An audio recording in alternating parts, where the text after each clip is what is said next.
एक बार की बात है, एक छोटे से गांव में राजू नाम का एक युवक रहता था। राजू बहुत आलसी था। उसे कभी भी खेलकूद या व्यायाम में कोई दिलचस्पी नहीं थी।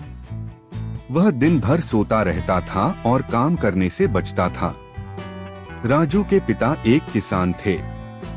वे बहुत मेहनती थे और चाहते थे कि राजू भी उनकी तरह मेहनती बने। वे अक्सर राजू को व्यायाम करने और खेलकूद में भाग लेने के लिए प्रेरित करते थे, लेकिन राजू उनकी बात कभी नहीं सुनता था। एक दिन गांव में एक मेला आयोजित किया गया। मेले में कई खेलकूद प्रतियोगिताएं भी आयोजित की गईं। राजू भी मेले में गया। वहां उसने देखा कि कई युवा विभिन्न खेलों में भाग ले रहे हैं और पुरस्कार जीत रहे हैं। राजू को भी खेलों में भाग लेने की इच्छा हुई, लेकिन वह आलसी होने के कारण ऐसा नहीं कर सका।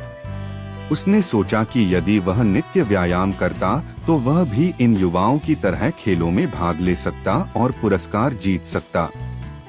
उसी दिन से राजू ने नित्य व्यायाम करने का निश्चय किया। वह प्रतिदिन सुबह जल्दी उठता और व्यायाम करता।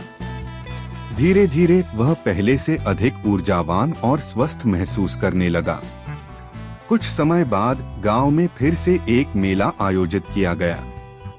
इस बार राजू ने मेले में आयोजित सभी खेलों में भाग लिया। उसने कई खेलों में जीत हासिल की और पुरस्कार जीते। राजू के पिता बहुत खुश हुए।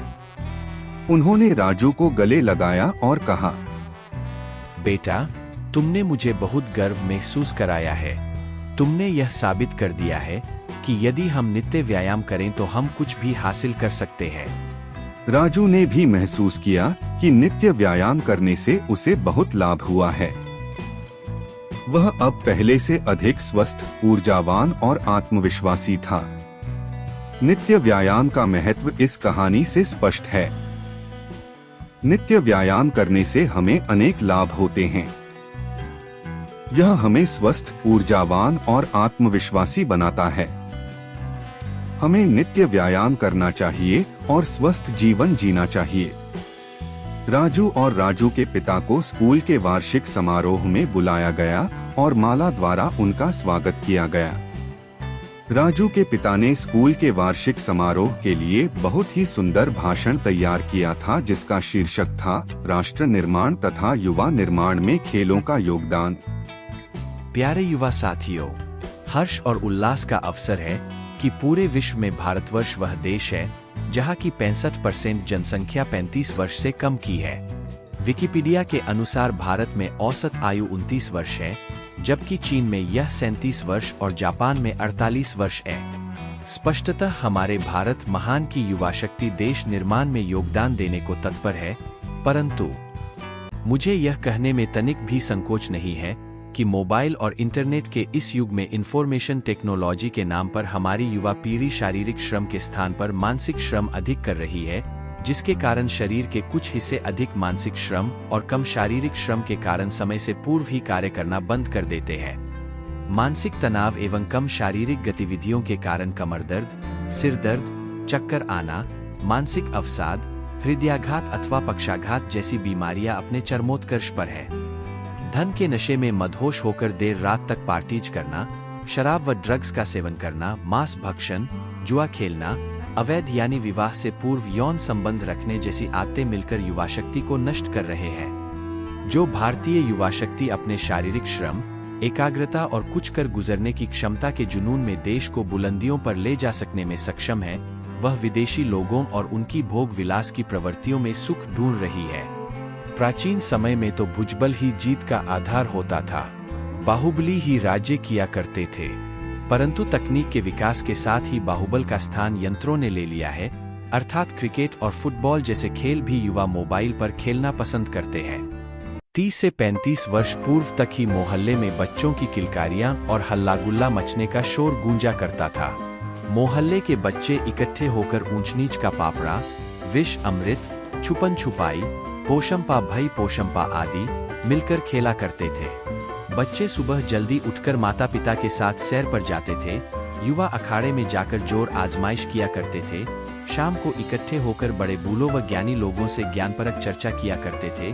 बच्चे मोबाइल स्क्रीन देखने के स्थान पर मम्मी या दादी से कहानियां सुनकर गहरी नींद लेकर सो जाते थे और सुबह ताजगी से भरे हुए उठकर आनंदपूर्वक और पूरे उत्साह के साथ दिन भर के कार्य बिना मानसिक तनाव के पूरे कर लिया करते थे। एक पुरानी कहावत है, पढ़ोगे लिखोगे बनोगे नवाब, खेलोगे कूदोगे बनोगे खराब।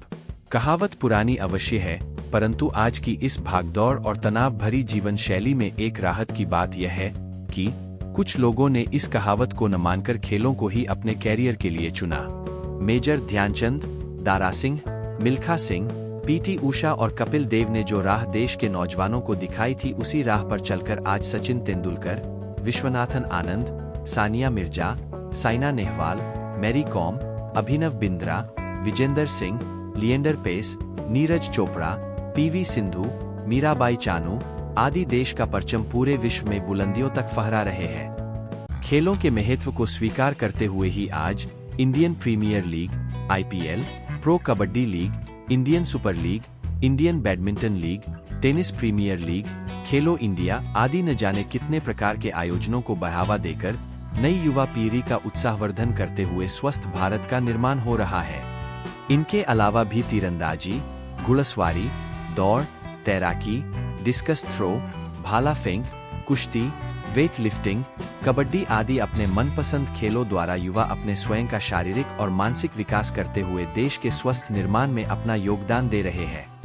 मैं अपने युवा साथियों से विनम्र निवेदन करना चाहता हूं कि वे इंटरनेट, मोबाइल और व्यस्त जीवन शैली में से भी कुछ समय अवश्य निकालकर अपनी फिटनेस पर ध्यान दें, जिससे आप शारीरिक और मानसिक रूप से स्वस्थ और सक्षम बने और खेल ही खेल में अपने देश के नवनिर्माण में सक्रिय योगदान दे सकें। एक और पुरानी कहावत को कहना प्रासंगिक होगा कि स्वस्थ शरीर में ही स्वस्थ मस्तिष्क का निवास होता है। अंततः कविवर पवन जैन की इन पंक्तियों के साथ अपने भाषण को विराम देता हूँ। हम वतन ए दोस्तों रुसवा करो ना हिंद को, हम वतन ए दोस्तों रुसवा करो ना हिंद को, बुलंद कर दो शेर की आवाज में जय हिंद को, बुलंद कर दो शेर की आवाज में जय हिंद को। जय हिंद, जय भारत, वंदे मातरम।